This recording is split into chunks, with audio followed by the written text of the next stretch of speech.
সুপ্রভাত বন্ধুরা, আরও একটি নতুন ব্লগে তোমাদের সকলকে স্বাগত। আর এখন আমি আর আমার একটা ভাই যার নাম প্রকাশ, একে আগে তোমরা ব্লগে দেখেইছো। তো আজকে আমরা আসছি ছুটতে মর্নিং ওয়ার্কে, আমাদের বাড়ি থেকে জাস্ট একটু দূরে। তো ওয়েদারটা বেশ ভালোই আছে।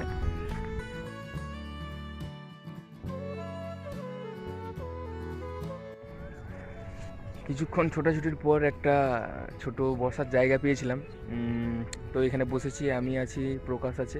এই যে আমার পেছনে দেখছো তোমরা ইট ভাটা, যেখানে ইট তৈরি হয়। তো আসলে কি হয়েছে, এখন আজকে এসেছি, আমরা অনেক দিন ধরেই প্রায় ছুটছি, তবে আজকে এসে ওয়েদারটা সকাল হয়েছে। কারণ অন্য দিন সকালগুলোতে না, মানে সকাল না হতে হতেই রোদ খুব প্রচণ্ড রোদ দিত। আর তো আজকে ওয়েদারটা একটু ভালো আছে। আমি আছি এই সাইডে, আমার পেছনে এই সাইডে প্রকাশ আছে। প্রকাশ হাই করে দে। হাই, জয় শ্রীরাম। তোমাদের তোমাদের তোমরা কেমন আছো কমেন্টে জানিও। আর অনেক দিন পরে ব্লগ করছি, আজকে তো রবিবার। আর আজকে সারাদিন কি করি তোমাদের সাথে শেয়ার করব, ভিডিওটা শেষ পর্যন্ত দেখো। চলো এবার বাড়ি যাওয়া যাক।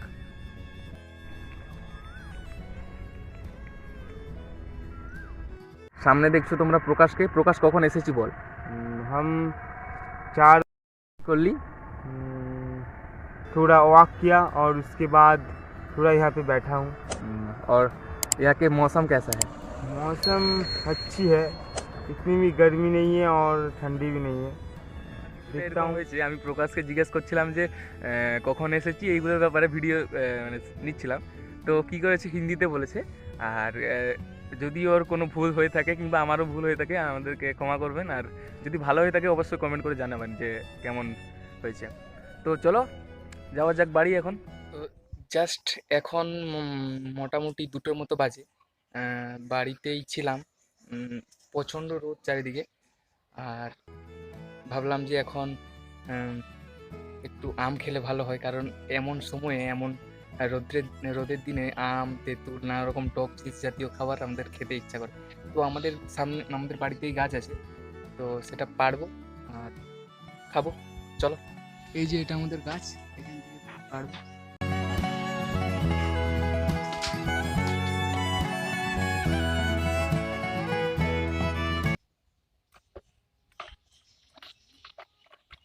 তো আমি আম পেড়ে নিয়েছি, এই যে একটাই। আসলে আমাদের গাছে না এবারে বেশি আম ধরে, তবে এই ঝড়ের কারণে সমস্ত মুকুট পড়ে গেছে। চলো এটাকেই খাওয়া যাক।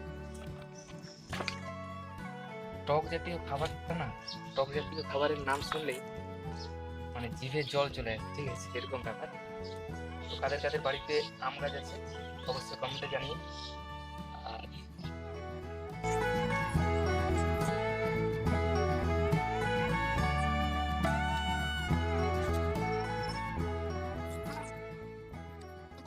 তো আমাদের এই যে আম এরকম, এটাকে মেশাতে হবে। ভেতরে নুন আছে, লঙ্কা আছে। তো চলো খাওয়া যাক।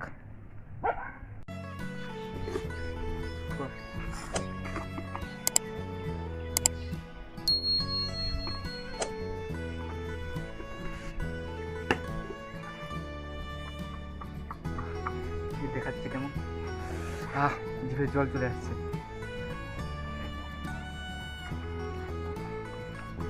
কে কে খাবে কমেন্টে জানিও।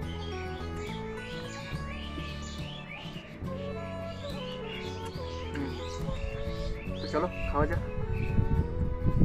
একটু তেঁতুল থাকলে ভালো। সকাল 10:30 বাজে এখন, আর এত পরিমাণে রোদ, মানে কি বলবো। কাজ করছিলাম আমি একটু, আমার কাল রাত্রে ধান কাটা হয়েছে মেশিনে, তো ওগুলোকেই মিলছিলাম। এত পরিমাণে ঘাম দিয়েছে গোটা, মানে কি বলবো। আর আগের দিন ব্লগটা শেষ করা হয়নি, তাই ভাবলাম যে ব্লগটা শেষ করা যাক। আর চারিদিকে এত পরিমাণে রোদ, মানে বিশ্বাস করতে পারবে না তোমরা, আমি জাস্ট দেখাচ্ছি। এই দেখো কি পরিমাণ রোদ। ওই যে ওইখানে ধান মেলা হয়েছে, ওইটা সেইটা, সাইডগুলো দেখো, এত পরিমাণে রোদ। আই হোপ তোমাদের ভিডিওটা ভালো লেগেছে। আর ভালো লাগলে অবশ্যই লাইক শেয়ার এবং সাবস্ক্রাইব করবে। দেখা হবে একটা পরের দিনের ব্লগে।